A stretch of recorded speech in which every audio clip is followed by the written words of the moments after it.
are trading star guard LaMelo Ball to the Minnesota Timberwolves. If you put LaMelo Ball out on the court, you double team Edwards, you are in trouble. You are playing with fire. I mean, they not wrong. It's about that time. This is huge. You are a basketball fan right now. This is exciting. What a play by Edwards! Are you kidding me right now? Whoa! Puts him in 4K! Oh my God! Edwards getting up, and good night! LaMelo Ball is very excited to go play with Anthony Edwards to try to win championship. It's cool, right, Danny? That's a nice edit. It's I like that exciting. edit. The number 1 and number 3 overall picks in the 2020 draft, they are teaming up in Minnesota. How cool is that? They've each been big-time scorers, as you know, through their first 6 seasons, ranking 1 and 4 in points among that draft class. But how will they actually play together? Chene, you ready? Break it down, ready? girl. Let's see the check. I am ready for this dynamic backcourt. I'm excited not just for the PR and the conversations we're going to get between the two, but most importantly, LaMelo Ball being in the backcourt alongside Anthony Edwards. What are they getting? First of all, when it comes to my checklist, they're getting a player that is one of one. Because this guy, it's like you can't put him in the scouting report.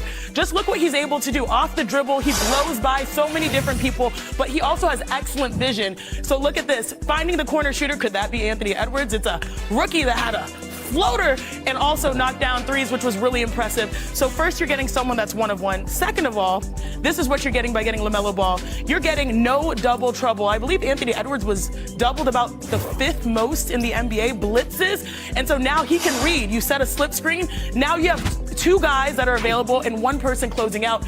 Extra pass, knockdown. So you have someone that can advance read the defense. And last but not least, what are you getting by getting LaMelo Ball? You're getting someone that is ball dominant. Pun intended.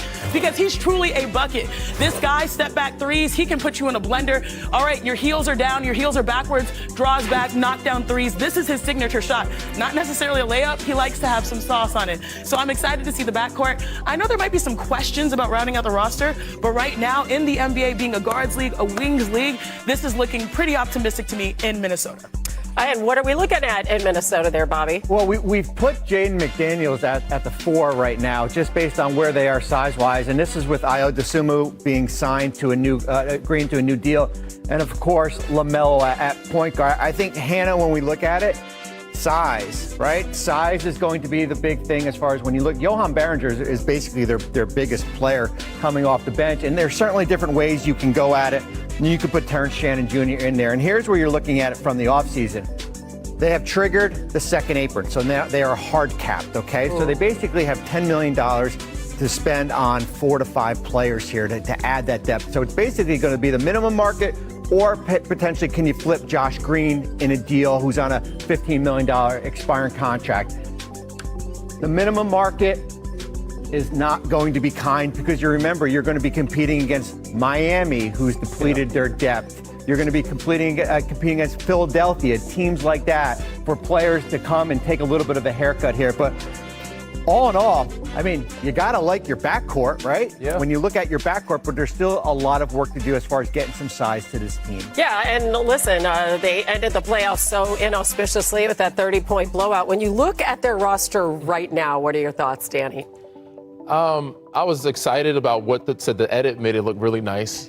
But I honestly think this is a step backwards. And I think they've taken steps backwards since the Cat trade. They have gotten to the Western Conference Finals since then, but I think that was due to the matchups and injuries. So somewhat lucky to get there. They are a good team. They play. They made me believers after they beat Denver this past year. But when you let go of both your bigs, Naz Reid, who is a great stretch 4, can play the stretch 5. Julius Randle can play it out on the floor, who you traded for in the Karl Anthony Towns trade. When you let both of those guys go and all you have is Rudy Gobert there, and of course, Mr. Marks talked about Berger being the next biggest guy off the bench. You don't have much size or rim protection. And when most teams like to go 5 out against Rudy Gobert, he becomes a guy that is tough to play. Yeah. So in the West, also you need those big lineups. People are doubling up on their big men now. You see in Houston, they have Steven Adams and Sengun. And you got Jokic, you got Wemby, Karl Anthony Towns, Mitchell Robinson. All these bigs, Joel Embiid. You have to be able to match up and play against these teams in the future in the playoffs. So if you don't have size and those bigs, and shooting, they have guys that can score and they're capable of shooting, but not shooters around them. Yeah, they went down 4-2 to the Spurs, right? You don't have enough shooting with this roster. You don't have enough big men, so they have a lot of work to do, like Bobby Marks said. Chene? Well, I just feel like the biggest fire in their backyard was the point guard position because Anthony Edwards was doing a lot of work. I think he was 7th overall in usage, and then we talk about LaMelo Ball being 9th in usage. Anytime you bring two players of this caliber together, you know what they say, and it's so corny. It's like, there's only one basketball. How are they going to make it work? I think for LaMelo Ball, this is a great opportunity because this is highest level of accountability on both ends of the floor. Yeah. He's going to be playing with a dog. And I do think in the backcourt, like, this is what they need. They need someone that can get a bucket, that can take the pressure off. He's not that short. Like, he's not that short. 6'7". I know he started the whole 6'7" thing. The part to me that gave me a little pause was I thought this was going to be an expanded role for Naz Reid. Yeah. And I thought that having that wink, you know, that... Short-lived. Yeah, it was very short-lived. But I do think, and I look at that starting lineup, and I'm like, they are betting on the performance, the recency bias. Okay. Ayo Dosunmu, Jaden McDaniels, they wanted the smoke. That offense in the postseason, they really took steps forward. They must see something that they believe in. But this team will be dictated on their depth, and that is still to be discovered. All right, can we go to the other side of this trade, though, since we're talking about these guys, right? What about the Hornets? They were really a feel-good story in the second half of the season, right? They had, are we going to look at analytics here? The best 5-man lineup in the NBA after January 1st. However, optics, they end up losing in that play-in game to the Magic. They have the longest active playoff drought in the NBA and not reaching there since 2016. It's so crazy. You know, they've never won a best-of-7 series, like, ever. In their franchise. In franchise history. Oh, my gosh, I love when Hannah goes, like, ever. How would you... Sorry to say.